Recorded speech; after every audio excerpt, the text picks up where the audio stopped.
Tale with a Moral by Edgar Allan Poe. Con tal que las costumbres de un autor says, Don Thomas de las Torres in the preface to his amatory poems, Sean puras y castas, importo muy poco, que no son igualmente, severas sus obras, meaning in plain English that provided the morals of an author are pure personally, it signifies nothing. What are the morals of his books? We presume that Don Thomas is now in purgatory for the assertion. It would be a clever thing, too, in the way of poetical justice to keep him there, until his amatory poems get out of print, or are laid definitely upon the shelf, through lack of readers. Every fiction should have a moral, and what is more to the purpose. The critics have discovered that every fiction has. Philip Melanchthon some time ago wrote a commentary upon the Batrachomymatia, and proved that the poet's object was to excite a distaste for sedition. Pierre La Seine, going a step farther, shows that the intention was to recommend to young men temperance in eating and drinking. Just so too Jacobus Hugo has satisfied himself that by Euenes Homer meant to insinuate John Calvin, by Antoninus Martin Luther, by the Lotta-Foggy Protestants in general, and by the Harpies the Dutch. Our more modern scholiasts are equally acute. These fellows demonstrate a hidden meaning in the antediluvians, a parable in Powhatan, new views in Cock Robin and transcendentalism, in Hop. Oh, my thumb. In short, it has been shown that no man can sit down to write without a very profound design. Thus to authors in general much trouble is spared. A novelist, for example, need have no care of his moral. It is there, that is to say, it is somewhere, and the moral and the critics can take care of themselves. When the proper time arrives, all that the gentleman intended, and all that he did not intend, will be brought to light in the dial, or the downeaster, together with all that he ought to have intended, and the rest that he clearly meant to intend, so that it will all come very straight in the end. There is no just ground, therefore, for the charge brought against me by certain ignoramuses that I have never written a moral tale, or in more precise words, a tale with a moral. They are not the critics predestined to bring me out and develop my morals. That is the secret by, and by the North American quarterly humdrum, will make them ashamed of their stupidity in the meantime, by way of staying execution, by way of mitigating the accusations against me. I offer the sad history appended, a history about whose obvious moral there can be no question whatever, since he who runs may read it in the large capitals, which form the title of the tale. I should have credit for this arrangement, a far wiser one than that of La Fontaine and others, who reserve the impression to be conveyed until the last moment, and thus sneak it in at the fag end of their fables. Defuncti injuria ne efficienter was a law of the 12 tables, and de mortuis nil nisi bonum is an excellent injunction. Evan, if the dead in question be nothing but dead small beer. It is not my design, therefore, to vituperate my deceased friend Toby. Damn it, he was a sad dog, it is true, and a dog's death it was that he died, but he himself was not to blame for his vices. They grew out of a personal defect in his mother. She did her best in the way of flogging him, while an infant, for duties to her well-regulated mind were always pleasures, and babies, like tough steaks or the modern Greek olive trees, are invariably the better for beating. But poor woman, she had the misfortune to be left-handed, and a child flogged left-handedly had better be left unflogged. The world revolves from right to left. It will not do to whip a baby from left to right. If each blow in the proper direction drives an evil propensity out, it follows that every thump in an opposite one knocks its quota of wickedness. And I was often present at Toby's chastisements, and even by the way in which he kicked, I could perceive that he was getting worse and worse every day. At last I saw through the tears in my eyes that there was no hope of the villain at all, and one day, when he had been cuffed until he grew so black in the face that one might have mistaken him for a little African, and no effect had been produced beyond that of making him wriggle himself into a fit, I could stand it no longer, but went down upon my knees forthwith, and uplifting my voice made prophecy of his ruin. The fact is that his precocity in vice was awful. At 5 months of age, he used to get into such passions that he was unable to articulate. At 6 months, I caught him gnawing a pack of cards. At 7 months, he was in the constant habit of catching and kissing the female babies. At 8 months, he peremptorily refused to put his signature to the temperance pledge. Thus he went on increasing in iniquity month after month, until at the close of the first year, he not only insisted upon wearing mustaches, but had contracted a propensity for cursing and swearing, and for backing his assertions by bets. Through this latter, most ungentlemanly practice, the ruin which I had predicted to Toby Dammit overtook him at last. The fashion had grown with his growth, and strengthened with his strength, so that, when he came to be a man, he could scarcely utter a sentence without interlarding it with a proposition to gamble. Not that he actually laid wagers, no, I will do my friend the justice to say that he would as soon have laid eggs with him. The thing was a mere formula, nothing more. His expressions on this head had no meaning. Attached to them, whatever they were, simple, if not altogether innocent, expletives imaginative phrases, wherewith to round off a sentence when he said, "Ill bet you so," and so nobody ever thought of taking him up. But still, I could not help thinking it my duty to put him down. The habit was an immoral one. And so I told him it was a vulgar one. Thighs. I begged him to believe it was discountenanced by society. Her. I said nothing, but the truth it was forbidden by act of Congress. Her. I had not the slightest intention of telling a lie. I remonstrate, but to no purpose. I demonstrate in vain. I entreated, he smiled. I implored, laughed. I preached, sneered. I threatened, swore. I kicked him, called for the police. I pulled his nose, blew it, and offered to bet the devil his head that I would not venture to try that experiment again. Poverty was another vice which the peculiar physical deficiency of Damit's mother had entailed upon her son. He was detestably poor. And this was the reason, no doubt, that his expletive expressions about betting seldom took a pecuniary turn. I will not be bound to say that I ever heard him make use of such a figure of speech as "ill bet you $1." It was usually "ill bet you what you please," or "ill bet you what you dare," or "ill bet you a trifle," or else, more significantly still, "ill bet the devil my head." This latter form seemed to please him best, perhaps, because it involved the least risk, for Dammit had become excessively parsimonious. Had anyone taken him up, his head was small, and thus his loss would have been small too, but these are my own reflections, and I am by no means sure that I am right in attributing them to him. At all events, the phrase in question grew daily in favor, notwithstanding the gross impropriety of a man betting his brains like bandnotes, but this was a point which my friend's perversity of disposition would not permit him to comprehend. In the end, he abandoned all other forms of wager, and gave himself up to "ill bet the devil my head" with a pertinacity and exclusiveness of devotion that displeased not less than it surprised me. I am always displeased by circumstances, for which I cannot account. Mysteries force a man to think, and so injure his health. The truth is, there was something in the air with which Mr. Dammit was wont to give utterance to his offensive expression, something in his manner of enunciation which, at first interested, and afterwards, made me very uneasy, something which, for want of a more definite term at present, I must be permitted to call queer, but which Mr. Coleridge would have called mystical, Mr. Kant pantheistical, Mr. Carlyle twistical, and Mr. Emerson hyperquisitistical. I began not to like it at all. Mr. Dammit's soul was in a perilous state. I resolved to bring all my eloquence into play to save it. I vowed to serve him as St. Patrick in the Irish Chronicle is said to have served the toad, that is to say, awaken him to a sense of his situation. I addressed myself to the task forthwith. Once more I betook myself to remonstrance. Again I collected my energies for a final attempt at expostulation. When I had made an end of my lecture, Mr. Dammit indulged himself in some very equivocal behavior. For some moments he remained silent, merely looking me inquisitively in the face. But presently he threw his head to one side and elevated his eyebrows to a great extent. Then he spread out the palms of his hands and shrugged up his shoulders.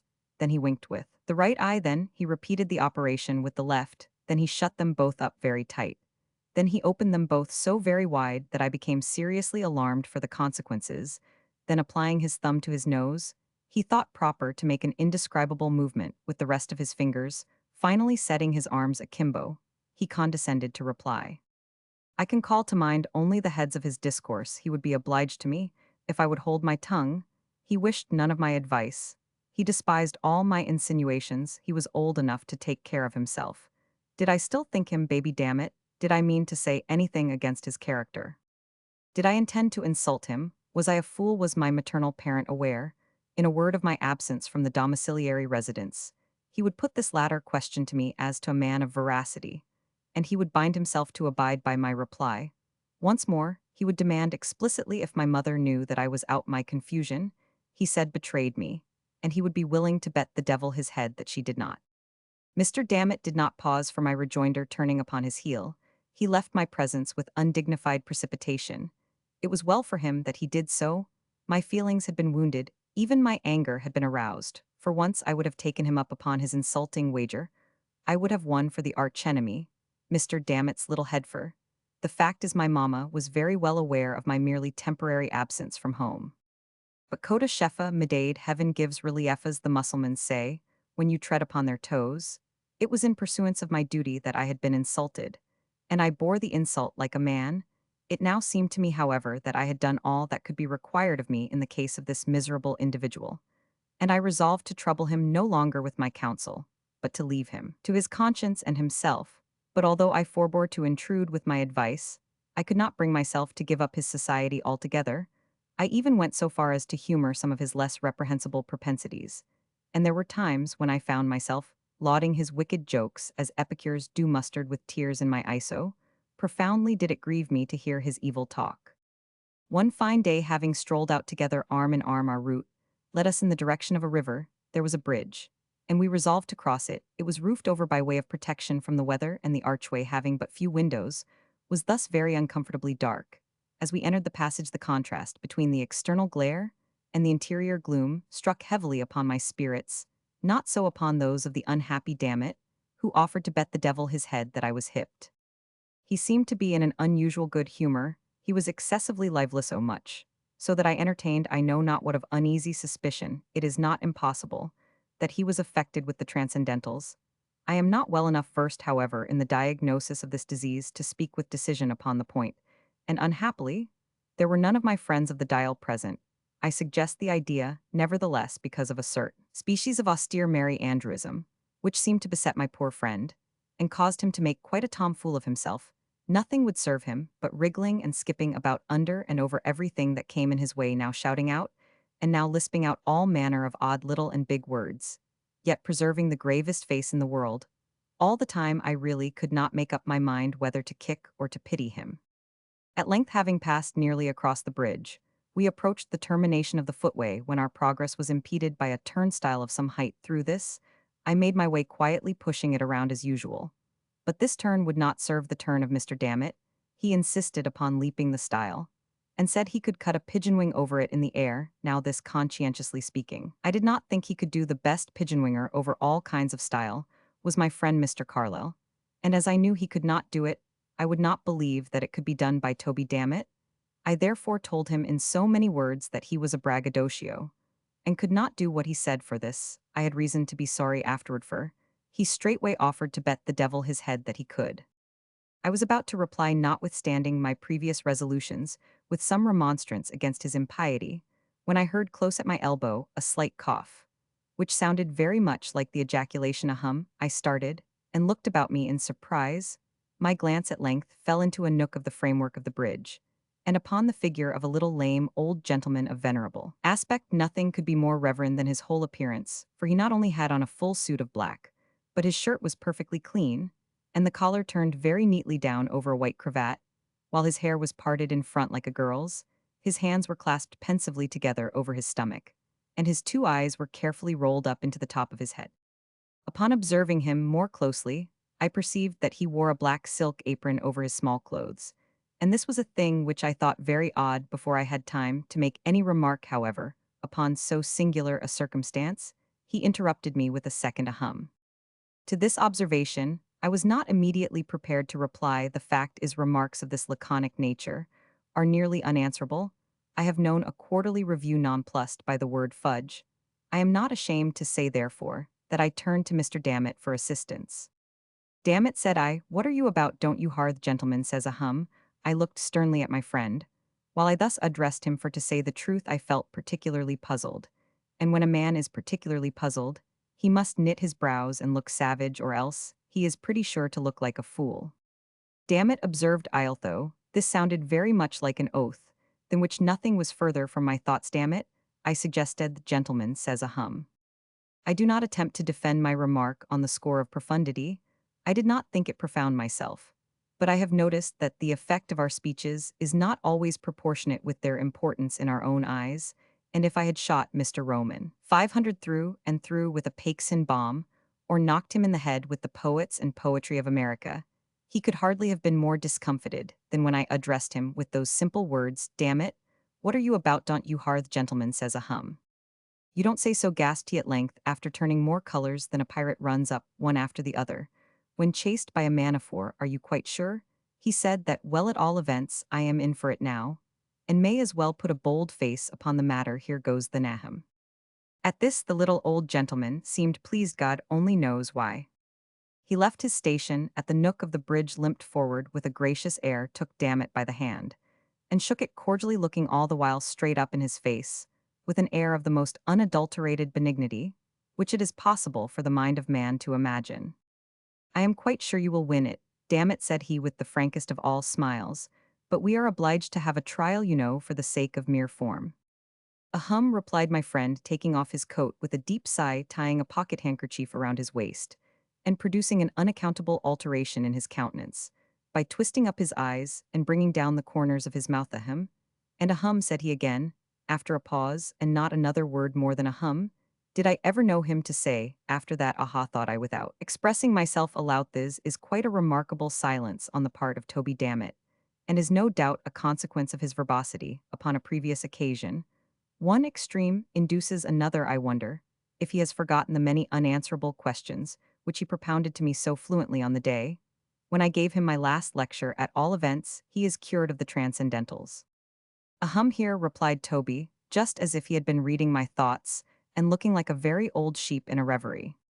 The old gentleman now took him by the arm, and led him more into the shade of the bridge, a few paces back from the turnstile. "My good fellow," said he, "I make it a point of conscience to allow you this much run. Wait here, till I take my place by the stile, so that I may see whether you go over it handsomely and transcendently, and don't omit any flourishes of the pigeon wing, a mere form, you know. I will say 1, 2, 3, and away. Mind, you start at the word away here." He took his position by the stile, paused a moment, as if in profound reflection, then looked up, and I thought smiled very slightly, then tightened the strings of his apron, then took a long look at Dammit, and finally gave the word as agreed upon. 1, 2, 3, and away. Punctually at the word away, my poor friend set off in a strong gallop. The stile was not very high like Mr. Lordsner, yet very low like that of Mr. Lord's reviewers. But upon the whole, I made sure that he would clear it. And then, what if he did? Nota, that was the question. What if he did not? What right said I had the old gentleman to make any other gentleman jump? The little old dot and carry on, who is he? If he asks me to jump, I won't do it, that's flat. And I don't care who the devil he is. The bridge, as I say, was arched and covered in a very ridiculous manner. And there was a most uncomfortable echo about it, at all times an echo, which I never before so particularly observed as when I uttered the 4 last words of my remark.